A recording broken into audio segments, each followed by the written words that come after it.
천연 성분의 안전성과 페니실린 이야기. 천연 성분은 모두 안전하지 않습니다.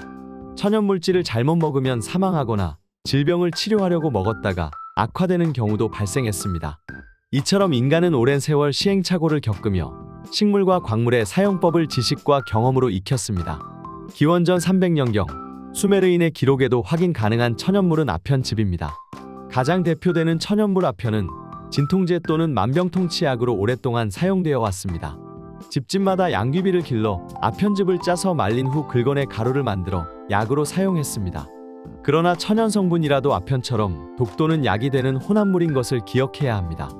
1905년 독일 약사였던 프리드리히 제리티르너는 아편즙에서 처음으로 모르핀이란 단일 성분을 분리했습니다. 이것이 아편의 유효 성분이라는 것을 알게 되었고 이 물질을 약으로 사용했습니다.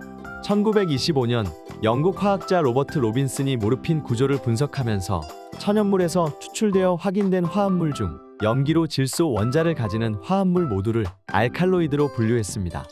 과학의 힘으로 명확하게 구조와 확실한 효능이 밝혀진 물질 중에는 커피의 주성분 카페인, 주목나무의 성분이자 항암제 제로 사용되는 탁솔, 말라리아 치료제로 이용되는 퀴닌 등이 있습니다.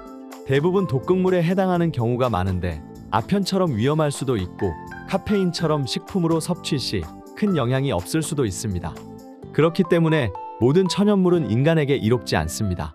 천연물에서 유래되어서 전 인류를 구한 약이 되는 경우도 있는데 그 약물이 페니실린입니다. 1차 세계대전 당시 전쟁에 사망한 군대보다 총칼에 상처가 난 뒤 세균 감염에 의해 사망한 군의 수가 더 많았다고 할 정도로 세균은 인간에게 치명적인 존재였습니다. 당시 야전 병원에 근무하던 플레밍은 소독제 사용에도 상처 안의 세균으로 많은 병사들이 사망하는 것에 관심을 가지고 연구를 시작했습니다.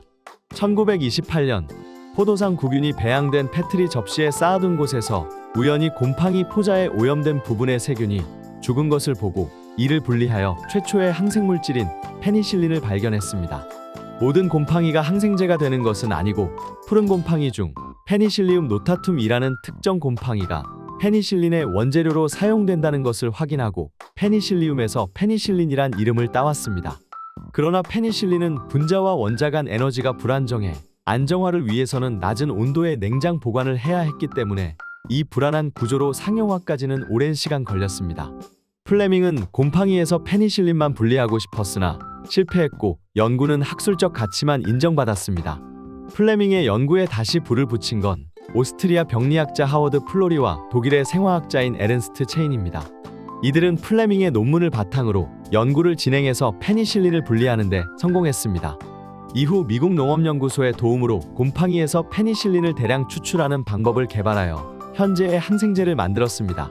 그러나 미생물로부터 페니실린을 분리하다 보니 생기는 곰팡이의 양에 따라 생산되는 양이 들쭉날쭉해서 약이 부족할 수밖에 없었습니다. 미국은 2차 세계대전에 참전하게 되었고 전쟁터에는 항생제가 필요했습니다. 그때 대량 생산에 뛰어든 회사가 있었습니다. 레몬에서 구연산을 추출하여 식품 첨가제로 생산하던 식품회사 화이자였습니다. 화이자는 전쟁으로 인해 레몬 수급이 어려워지자 설탕을 발효시켜 구연산을 생산하는 발효 방법을 개발했는데 이 방법으로 페니실린 대량 생산에 도전장을 내밀었고 그리고 이 무모한 도전은 성공하게 됩니다.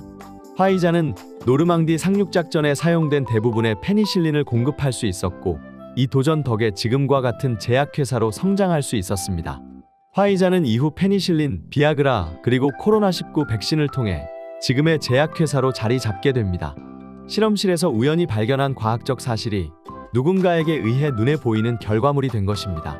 결국 페니실린 연구를 포기하지 않았던 이들에 의해 플레밍의 미완성 연구가 빛을 발했고 무모한 도전을 성공시킨 누군가의 도전이 지금의 항생제 시대를 열었습니다.